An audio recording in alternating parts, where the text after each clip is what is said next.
Alright, so we're back covering Static issue 4, and this is a good one. Things really start heating up in this issue. We open with Hot Streak and a bunch of generic agents pulling up on the Hawkins household, asking to speak with Virgil.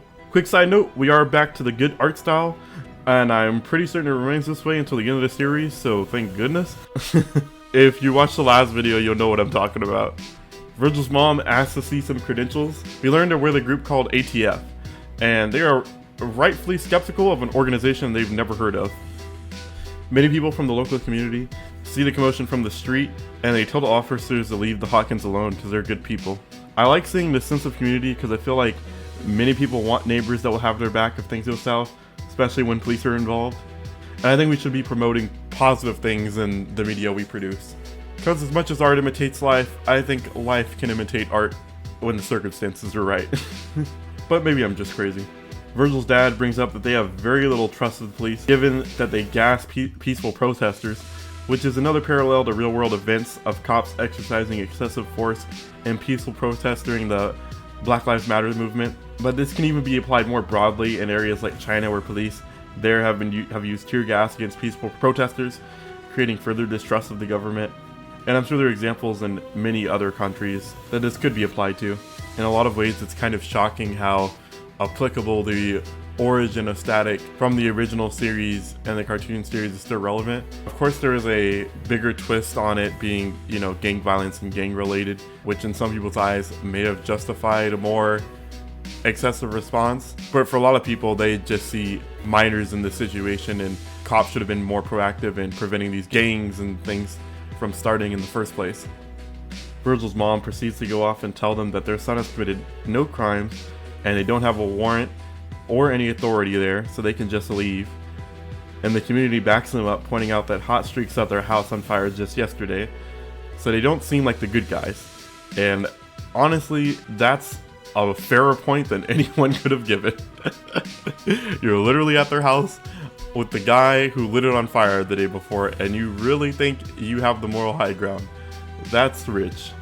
The public is even recording the officers, and they tell them they have cameras on if Virgil goes missing. And as much as I hate to say it, I think the public being able to record police has helped tremendously in preventing worse incidents from happening. I think this moment is pretty true to life and would be quite necessary, unfortunately. The cops seem to back off after they recognize they're clearly not in a winning situation here, and the Hawkins family is safe for another day. After that commotion, Virgil talks to his parents, and they discuss getting him out of town for a while to keep him safe, but Virgil says he wants to do something to save those kids who have already been disappeared. His mom suggested he go to his aunt's. He doesn't want to just run from this problem. His parents are against it because they feel like he can't take on the burden alone, but Static begins to feel the buzzing again, and that is what compels him to act. I find the buzzing to be quite interesting. At first it seems like a byproduct of his powers, and on some level it probably is, but after the first issue, this is like pretty much the only other time he's brought it up. So I think in a lot of sense it's become more of a metaphor for just his inner conscience, and that's what's egging him on. The little voice inside of our heads that, as opposed to his powers literally getting out of control or something to that nature. Static leaves his parents after making it clear that he's going to do something about this situation.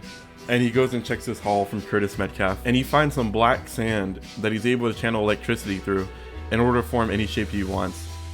It seems to work similar to the concept of iron filings or iron sand that clumps together when attracted to a magnet. He realizes he can shape this sand to make armor, to make flying discs that he can use to lift himself with, and he can use the sand to lift objects that aren't necessarily magnetic. After he understands this new tool, he suits up with the sand in tow, and he reaches out to Darius to make a plan to find the missing kids. Darius has already managed to track them down by tracking Daisy's smartwatch GPS to find her location. Apparently they took her phone, but didn't think to take her smartwatch. And if it looks like an Apple Watch, I'm pretty sure they would have grabbed that. But I'm just gonna assume it's not an Apple Watch, and I'm just gonna go with the story. We're just gonna excuse that, because there's no way trained agents wouldn't have grabbed a smartwatch if they knew it was a smartwatch.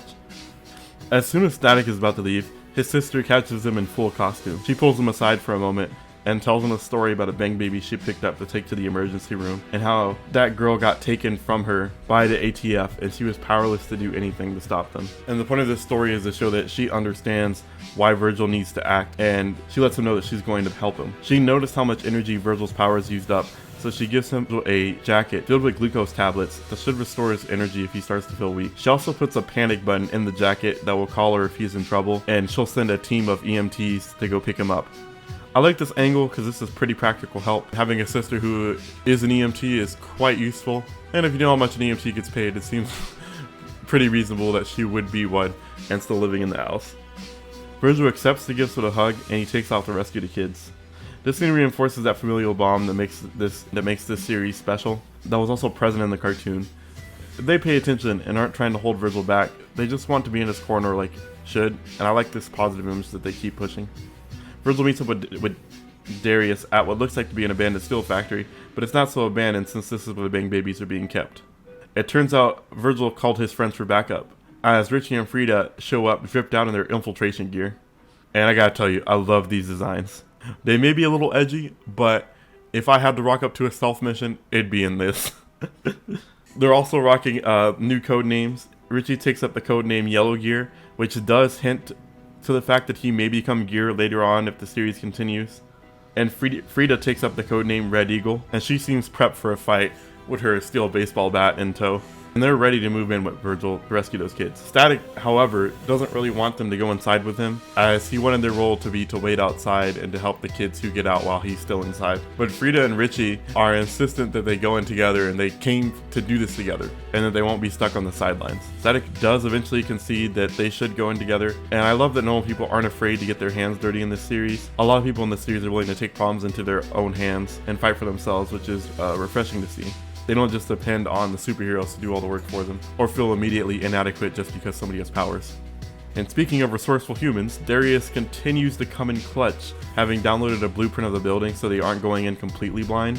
Then they proceed to get the mission underway. The gang makes their way in with Static levitating different objects to get the whole crew over the fence. And I just have to say, they look too damn cool in those outfits, and the framing of this scene is amazing. And I do kind of hope, continue past season 1, that we get something akin to the Arrow crew from the CW Arrowverse with Static's crew, where everybody has their own role to play in the vigilante game. I think that'd be pretty cool. Once inside, Static knocks out the cameras, and on Frida's direction, he knocks out the building's power, targeting the power lines nearby. After knocking out the power, they're noticed, and Static has to take out some ATF officers by shocking them and lifting them into a dumpster.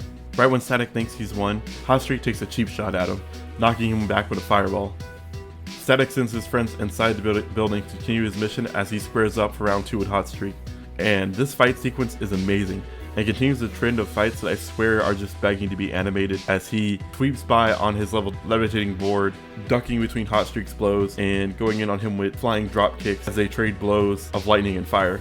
The almost neon glow of the fire and lightning lift the characters off the page, and it gives tremendous weight to each attack. Right when Virgil is about to finish the fight, after getting a knockdown on Hotstreak, he realizes he's out of juice, and we get a clear view of his established weakness, that he simply can't fight forever. But Hotstreak still has some juice left in him, and he flares up, almost going Super Saiyan for a quick moment, and then blasts Virgil directly in the face with his flames.